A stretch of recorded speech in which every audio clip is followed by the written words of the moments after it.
In a world where every step is a battle and every breath a challenge, one man's journey stands out. Meet Jaquan.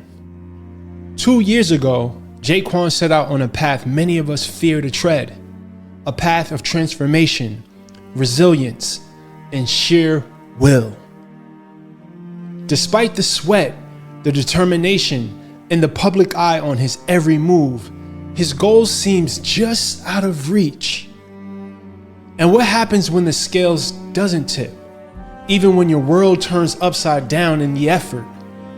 What goes on in the mind and heart of a man who stands at the crossroads?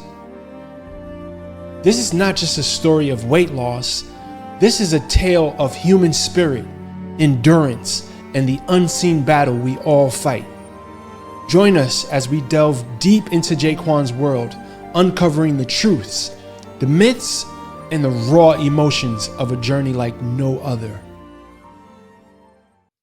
Before we got into this video, I wanted to let you guys know that this is a very important conversation. And if you've never watched any video from the beginning to the end, this would be the one. There's so many gems. We get into the nitty gritty. The amount of practical knowledge in this conversation will blow your mind. All right, so sit down, remove all the distractions, and watch this entire video. All right, so first and foremost, I appreciate you pulling up. Weight loss is an emotional process, right? It's an emotional journey. There's a lot of ups and downs. And I'm pretty sure you've experienced a lot of frustrations on your journey so far. For sure. Ups and downs, going through cycles, losing weight, gaining weight. So how long has it been? How long have you been trying to lose weight? Seriously, for like 2 years. 2 years. You remember I hired you as a coach. Yeah. I lost 60 pounds, and eventually ended up losing 100, gained it all back. Wasn't able to maintain it. So what sparked your desire to lose weight in the first place? I wanted to feel good, medical issues, high blood pressure, diabetes, all that stuff run in my family. So I wanted to prevent myself from getting to that point. So I just had a breaking point. One day I was just in the car and I just started crying, just emotional. And I was like, it's time for a change. I remember coming back from Dallas, Texas on the airplane, wasn't able to button up my seatbelt, had to ask for a seatbelt extender, just made me feel really uncomfortable. And so take me back to that moment when you're sitting in the car and you're filled with emotions, you're crying. What's going on inside of your head in that moment? Like what's the thing you're struggling with, you're battling with? I'm scared. I'm thinking I'm gonna die. I'm gonna have a heart attack. I knew that place that I was at, if I kept going down that road, I was gonna kill myself. I was lacking energy. I was lacking self-respect. And I just, I had no motivation, to be honest with you. So what motivated you from that point? What was it, the vision of saving your life, or was it more aesthetics that motivated you? A little bit of both. Okay. I wanted to look good, but I also wanted to feel good. And I think when I started initially, I cared more about feeling, and then I started to see myself looking good, and I started to value more looking good than feeling good, and that led me back to a vicious cycle. I'm going to deviate a little bit right here because I think this is a common thing, right? A lot of us, because I experienced it as well, we have these goals, we're motivated in the beginning, we lose the weight, we start feeling ourselves. Exactly. Right? Yeah. And then it's like the guard comes down and a lot of our old habits start creeping in. So you lost 60 pounds, you eventually got on to losing 100 pounds. Yep. And then you gained it all back. Wasn't able to maintain it. Why do you think your approach was not sustainable? I tried the aggressive approach. I tried to, cut too much stuff out, tried to eliminate too much stuff, and it wasn't realistic. I couldn't maintain that lifestyle. And I ended up going back into my old ways. I literally quit drinking. I stopped doing a lot of stuff to lose the weight. And I didn't slowly build like the habits that I needed to build. And it just creeped back up on me. So your expectations in the beginning of your journey, right? Now that you're 2 years into your journey, what's the difference between what you expected and what you experienced? I expected things to be, cut out. Just I was gonna get to that point and I was gonna feel good and look good, but it's not that type of ball game. It's one of those things where it's a constant battle. You're experiencing resistance with food, temptation with food and stuff. And until you put those tools in place and being able to, manage that as a lifestyle, you're just going to keep going back. Would you say you're addicted to food? I would say I am an emotional eater. I wouldn't say I'm addicted to food, but I will say that sometimes I lack discipline when it comes to food. I don't always have the right foods around me, which default me to going picking bad options. So I think there's a spectrum of addiction. Yeah. Right? I think there's a certain element of compulsion that we all experience. Yeah. Right? Whether you're overweight or not. Yeah. Like we all have experienced this almost uncontrollable urge to eat a particular food, right? Yeah. That compulsion. I personally experienced addiction to food. Yeah. Right? Where to me, if you cannot stop yourself from consuming a particular type of food, if you know you shouldn't be still eating, and you're still eating, to me that's an addiction. What is an addiction then? Since you broke it down that way, then I do. I mean, that's my. I'm not a psychologist. I'm not a doctor. I don't know. Like we're not giving any. I'm not saying this is the official definition of addiction, but based on what I perceive as an addiction, if you are not in control of your choice to stop eating a particular food, then it is an addiction. Yeah. So I would say I did have problems with addiction then, because certain times, I defaulted to certain types of food versus the other type of food, even though I valued more how the food tastes versus how the food made me feel. And I think that's going to be key. And I want this conversation eventually to get more solution based, right? I do want to provide you as much guidance as I possibly can with our time during this conversation. But I think you understanding the importance of valuing your health over the overstimulation of foods that destroy your health. To be honest with you, I wanted to lose weight because I hated myself. I didn't like myself. I didn't like the person I seen in the mirror, and I wanted to lose weight because I hated myself. Now I want to lose weight forever because I love myself. I thank myself. I thank these knees for holding all this weight. I value, instead I changed the mindset. So like, instead of me being like, oh, I hate my body, no, appreciate it. These knees got a lot of weight on them. Yeah. I appreciate you for holding me up. And I talk about that in my content, right? The fuel, right? The thing that's fueling your journey makes all the difference. Yeah. If you're exercising and trying to diet or eat healthy because you hate your body versus if you're doing it because you love your body, it's two totally different outcomes that you'll experience. But it's an intention that you first have to set.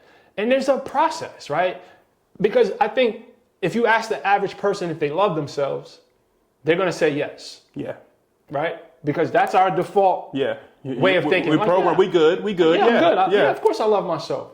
But when you really take into account your behaviors, the way you treat your body, the way you allow yourself to talk to yourself in your mind, that is not an indication of self-love. Yeah.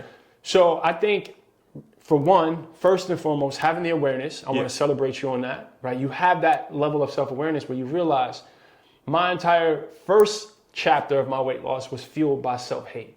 And this time, in order to get a different result, it has to be fueled by self-love. So what's your plan to kind of make that shift from self-hate to self-love? So I've been going to therapy. I started going to therapy, started healing. And that's helped out a lot. Reading, educating myself. Skillshare. I go on Skillshare. I look at different stuff about nutrition and just all types of different stuff. But being patient. I'm not gonna beat myself up, man. I'm not gonna beat. It's a journey. It's a journey. I'm not gonna beat myself up and try to do it. So talk to me. Not to cut you off, okay? Because I think this is an important point. Talk to me about the nature of the voice in your head. Like how does the voice in your head talk to you when you're experiencing challenging moments? It talks to me. I'm sure it does. It talks to me. So I experience a lot of resistance. And what I try to do is, like, those negative thoughts I have, I write them down. I started journaling. Right now at first I started just journaling with just a regular journal with white pages. Now I have like a guided journal. So I started, instead of me feeding into those negative things, I try to write down stuff like, I appreciate this, I appreciate that, 3 things that I'm grateful for. So you affirm against the negative. Yeah, I just, I write them down, I acknowledge them. Okay, my brain may tell me, hey, you're fat, you're lazy, I write it down. I'm not defined by my thoughts. So I write it down and acknowledge it, and then I try to, find something that I can do to move past that. So explain to me how writing it down helps you. It allows me to get it out. I don't hold it in, so I'm not thinking about it all the time. I'm able to write it down, take action, look back and reflect and see, okay, was this what did I let this thought control me, or was I able to write this thought down and go back and correct that? So I write it down. Like, how has your mental health impacted your weight loss journey? At first, like I said, I was fueled by the wrong fuel. Like I put I was doing it for the wrong reasons. I thought I was doing it for the right reasons, but I wasn't able to maintain that. Once I started losing weight, I started to feel good. But once I started gaining the weight back, it was depression. I got into a depressed mind state, and that's when I started to go to therapy. I was like, I need to control those thoughts, and I started back journaling and stuff. But I will say the weight gain actually, it definitely took a toll on my mental health. Like, I was down, and I'll be honest with you, what I would do is I would swim for an hour and a half. So now I was working out a lot, but I was still putting the wrong foods in my body, and it was a vicious cycle. So I had to learn to, like, it's not all about exercise, and I'm still learning. When I say learn, I don't have it figured out at all. Yeah. You can see that's why I'm here with you, because I'm not, it's a work in process. But and that's always going to be true. I'm still a work in process, right? Yeah. People look at me and think, oh, he has mastered everything. No, Yeah. like, I still have moments where I struggle, where I still deal with food addiction, where I still deal with negative thoughts. Like, there is no finish line. This is a everlasting journey. Yeah. Like, I will say the difference in the mindset now than then. I was ignorant then. I'm not ignorant now. I know I need help. I can't do it all by myself. You know what I'm saying? I think anybody that's struggling with weight loss and trying to do it by themselves, some people can, more power to them. But I think a community and having, support is key. Absolutely, bro. You have the knowledge, right? You have the awareness. Now it's about executing and putting systems in place for you, right? Yeah. From my perspective, and that's what I'm helping with my clients and the members of my membership community. That's the biggest way to support yourself on this journey, is systematizing things, having structure, making sure everything is planned in it. Listen, planning, whether it's meal planning, whether it's planning your workouts, just having planning accountability. Yeah. Is huge. It's huge, bro. It's huge. So at this point, I want you to ask me questions. Pick my brain. I've been on this journey now 10 years. I've helped hundreds of people lose hundreds of pounds, and I've helped thousands of people lose significant amount of weight. I know some stuff, so pick my brain. So if you had to start over again in your journey, what would you tell yourself to not do? What approach would you take if you had to start over right now? If you was me in my body and you had to lose all this weight, how would you approach your weight loss journey? The first thing I would work on is deepening my knowledge of self, right? Really advancing the levels of my self-awareness, really being aware of the activity of my mind and how that relates to my eating habits and my motivation and my habits in general.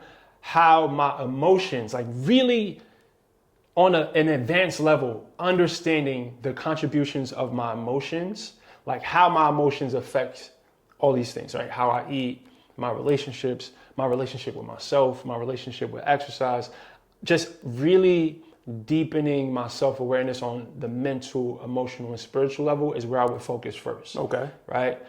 And then I would also really dissect, right? I would take time before I even went on any sort of diet or changed my eating habits. I would really try to investigate on a deep level the nature of my relationship with food. Like, get into the nuances of why I eat the way that I eat. I would go back to my childhood. I would, was I programmed this way? Is it culture? Yeah, like, was this instilled in me? Was this conditioned in me by my parents? Like really understanding why I eat the way that I eat. So I would focus on those things first: mental, spiritual, and emotional awareness.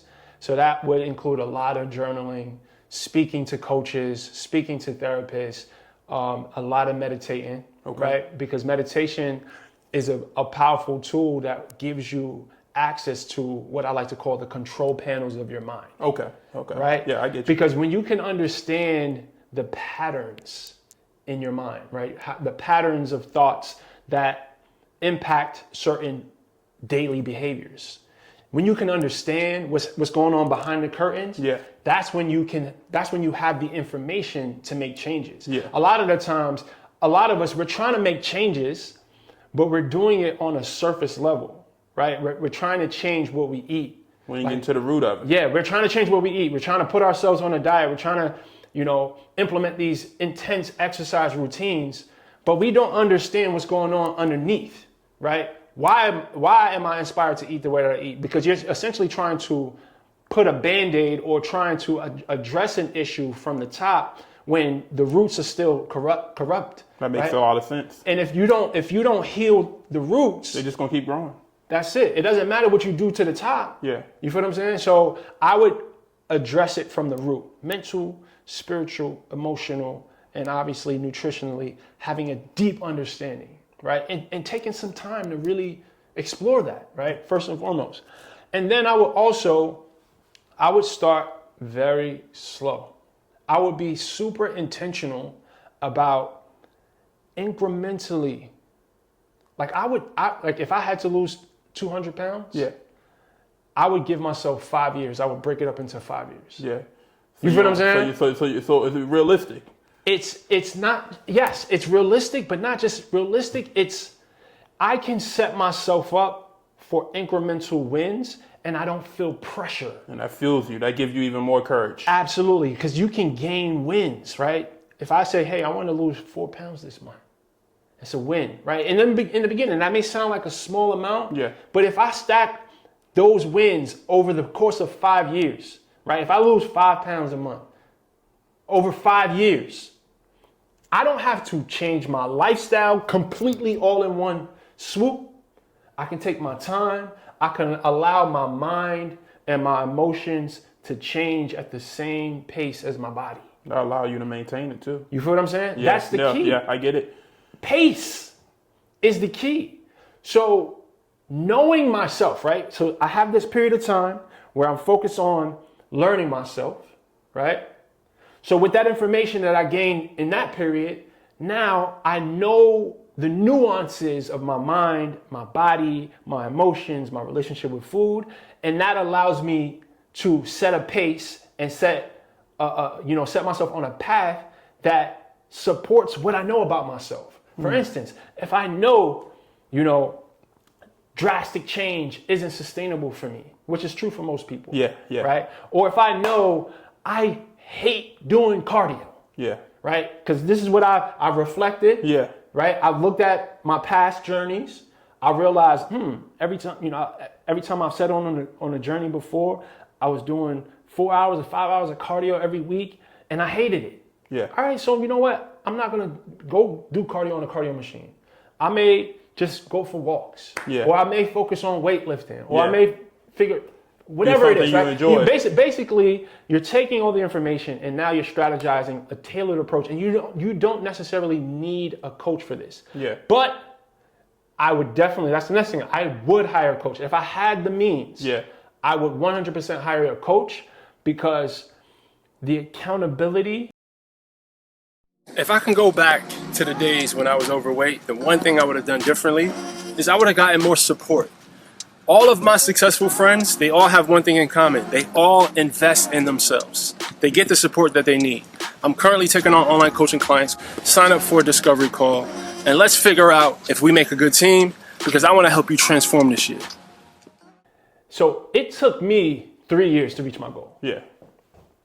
It really shouldn't have taken me 3 years. Gotcha.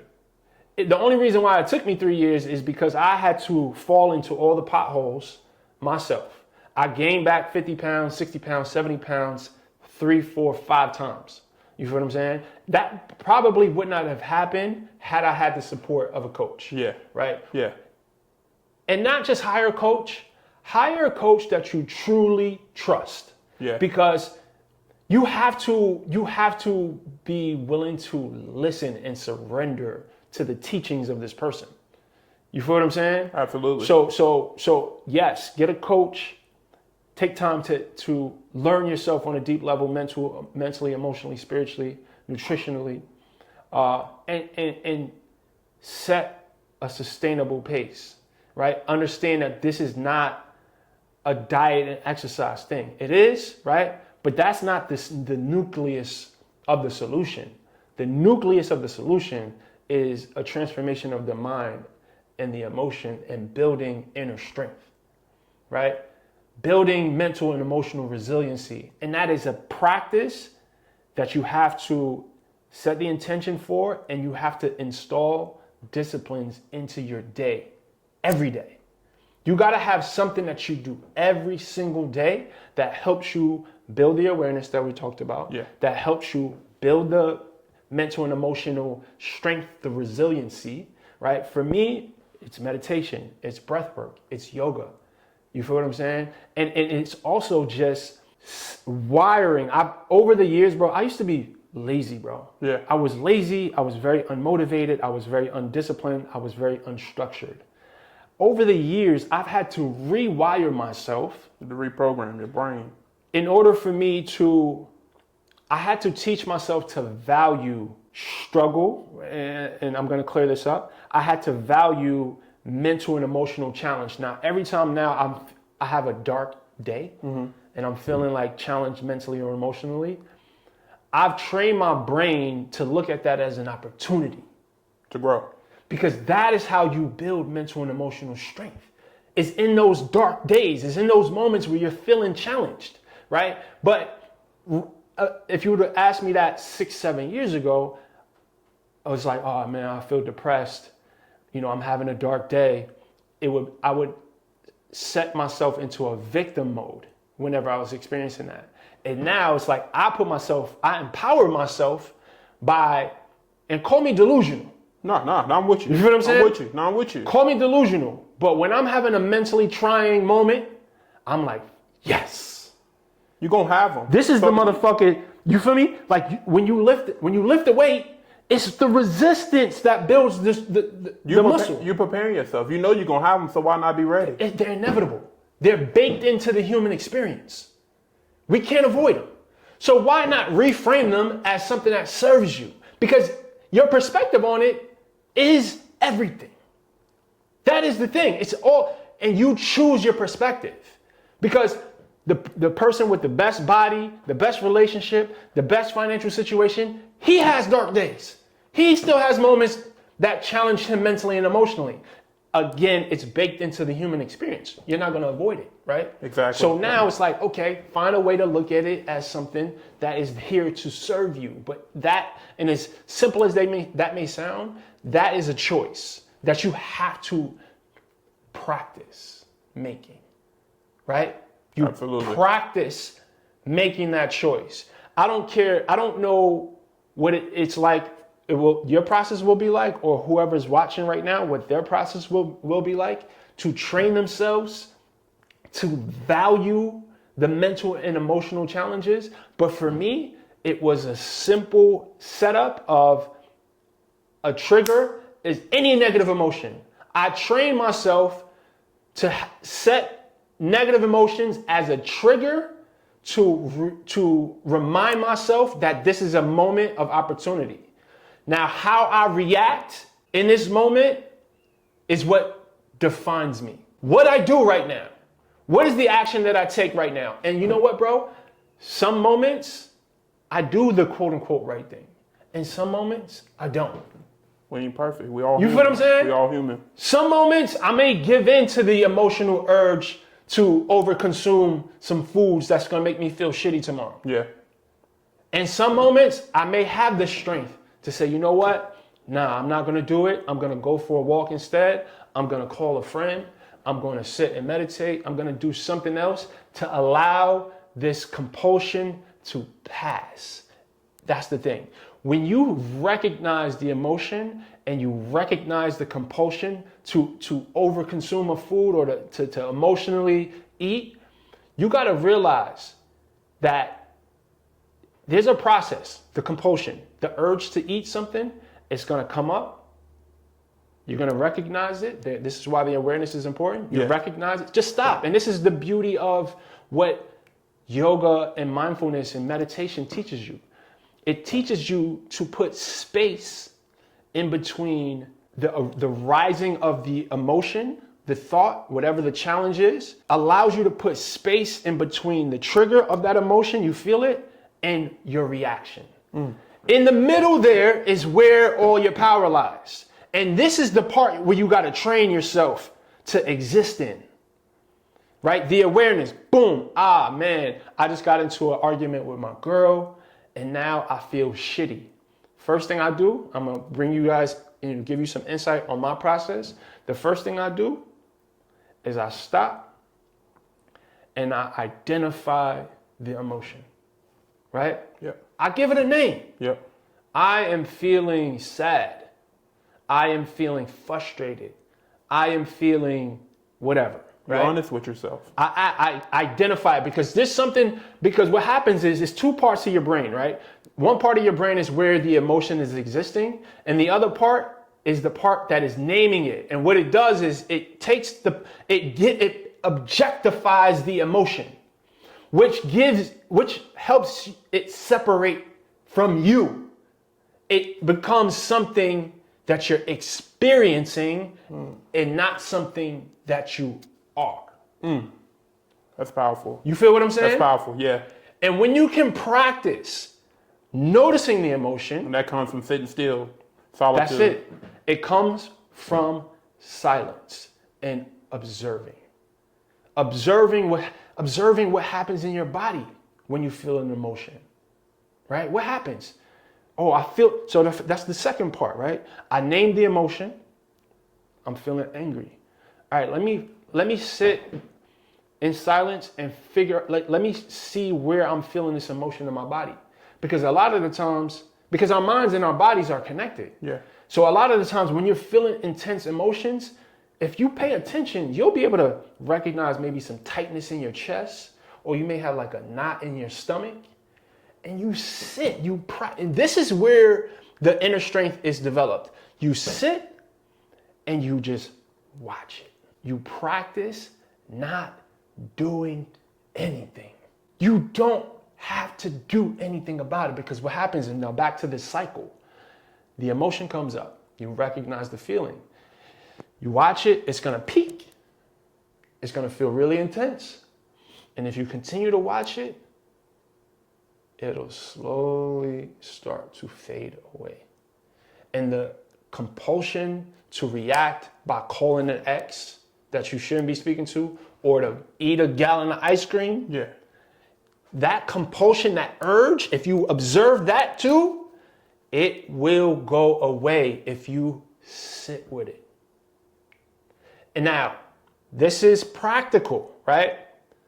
But it takes practice. Yeah. But if you can train your brain to look at every moment that you're experiencing what I'm describing as an opportunity to practice letting it pass, which is the thing that's going to build the mental and emotional strength and resiliency. It doesn't get any more practical than that. Again, there's going to be times where you're able to observe it and let it pass, and there's going to be times where you don't have the strength to do it. Both times, as long as you identified it, is a win in the beginning, right? Yeah. The awareness is a win. Yeah. No matter what you choose to do after that, this is the first level of winning in that moment. This is the first step to building the strength. There's a process. I've been on this journey now, as far as with this level of awareness, for 7 years. You feel what I'm saying? Yeah, it takes time. It takes time. And that's why I've mastered my physique. That's why I've mastered my emotions. And when I say I mastered my emotions, I'm not saying I don't ever feel bad. You just acknowledge it. I feel it all, bro. Yeah. It just doesn't affect me in a way that it used to, right? Because now I have more control over what I do when I feel these negative emotions. It's no longer self-destructive behavior that are inspired by these emotions. Now it inspires me to go into the silence. And that comes from meditation, And just journaling, sitting, and bro. just sitting still. I appreciate it. That's powerful, man. I really appreciate it. Sit with it Yeah. and practice doing that shit every day. And the beauty of the beginning of the journey, you will have opportunities multiple times a day to practice this. Document it. The more awareness, the more light you shine on this stuff, it starts to break up the power of the emotion and the thoughts. It's something that becomes something outside of you, which puts you in a position of power. You're no longer going to be, as time goes and you practice this, you're no longer going to be controlled by those impulses that comes from those negative emotions. You're not going to be controlled by that shit anymore. Appreciate that, bro. For sure. Over time. For sure. It takes time, though. It takes time. But I'm telling you, if you can leave here with this mental switch, Yes. you're on the path. Start just paying attention. Pay attention to what you're feeling and what is it inspiring you to do. What cravings is it putting in your body now, right? Yeah. And then also, right, let's park the mental and emotional part of it. Another thing that has helped me nutritionally, because obviously mental and emotional and the nutrition. I want to ask you another question too, because Okay. I think it's one of my problems. I think it's the difference between eating to lose weight and eating to eat healthy. I think a lot of it, I've been eating to eat healthy, but I'm not necessarily eating to lose weight. Like, I don't feel like I necessarily eat the wrong foods. I feel like sometimes I eat too much of the right foods. Mm-hmm. Yeah, so the only difference would be the amount, right? If you're eating healthy foods, you can overeat healthy foods and still, prevent weight loss. Do you recommend just tracking everything you put in? So here's the thing, right? What I would recommend would depend on the person. Now, I want to state this for the record. Our bodies has intelligence built into it that tells it how much it should be eating and what is the type of foods that works for our bodies and which foods we shouldn't eat. Now, the practice of mindful eating is what's going to allow you access to the intelligence of your body, which is another practice, right? Once you practice eating mindfully, you'll be able to eat intuitively, right? Makes sense. It makes sense. But that's a process. Now, I think the level of accountability that tracking your food provides helps, but only because you want to prevent your mind from going into a famine mode. Because a lot of the times when we feel restriction, it activates this mechanism of our minds that makes us feel like there's not going to be food around. Gotcha. And that's why when we go on diets, we have this uncontrollable urge to eat the foods because our mind is pushing against the resistance, the restriction. Yeah. You feel what I'm saying? So it depends on how you show up to that situation. Yes, it can be a good thing for accountability, right?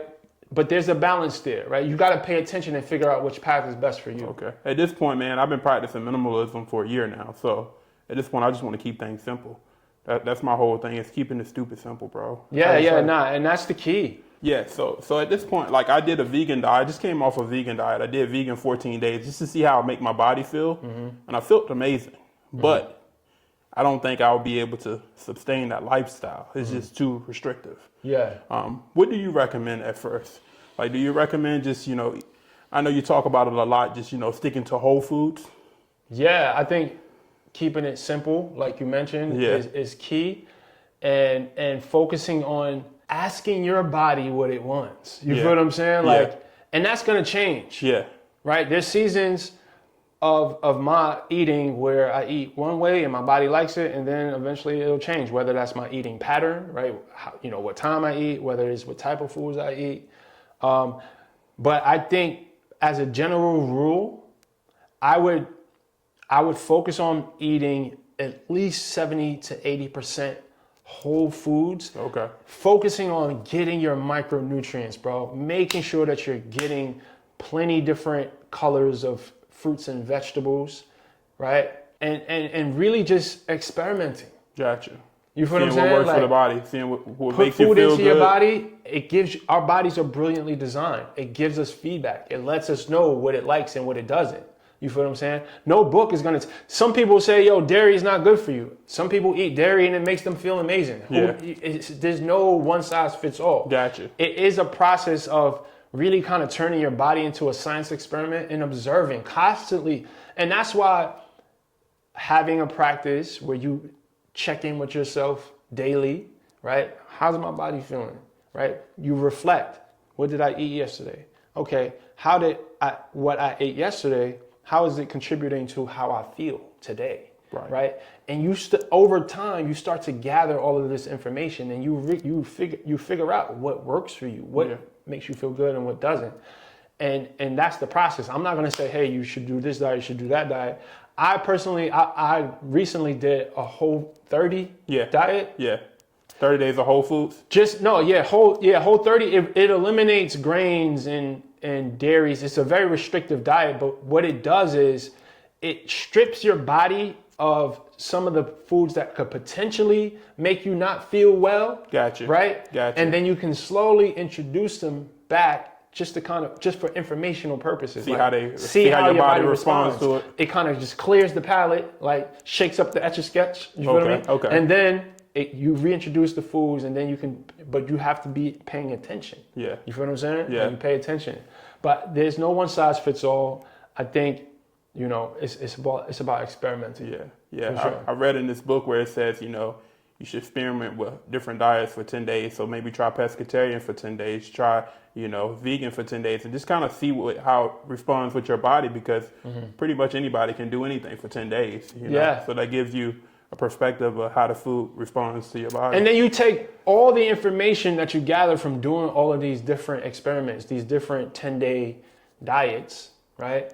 And then you customize it based on the feedback that your body gave you and what you enjoyed and what made you feel strong and what helps your energy levels and what make you feel what I'm saying? Like you take all this information, apply it to how you see fit. And then now, okay, you got your own hybrid version of all these different diets. And this may work for you for a season.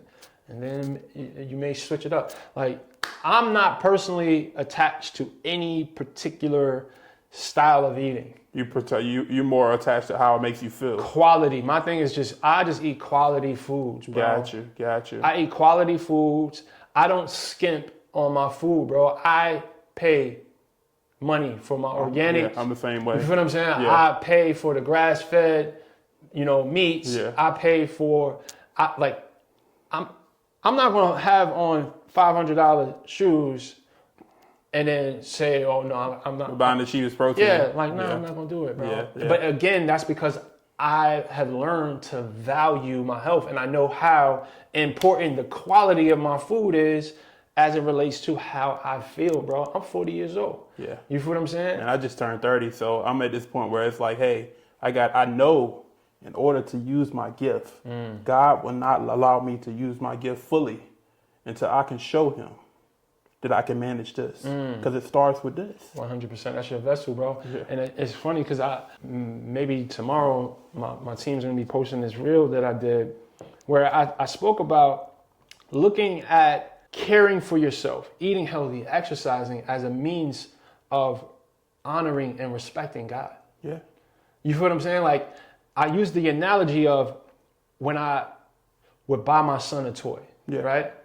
He would take it out the box. If I seen him ram it against the wall, destroying it, that doesn't make me feel happy. You ain't gonna keep buying them. You feel what I'm saying? I'm not gonna keep blessing you. Yeah. You feel what I'm saying? And now, not everyone may agree with this perspective. Sure. This may trigger somebody. Yeah, it may. You feel what I'm saying? Hey, but it's real. If we're abusing ourselves, we're overeating foods that are destroying our health. Yeah. Right? We're not honoring the gift of mobility, and then, like you said, it's going to spill into other areas of your life. Yeah. He's not going to bless you. You got to maintain this first. That's why he do everything in steps. I love that. Yeah, that's a good perspective. Yeah. So, bro, I appreciate your honesty, your vulnerability, your candidness in this conversation. What's your plan going forward? Right? What's the next steps? And how can the next time we do one of these conversations, we see a totally different version of you?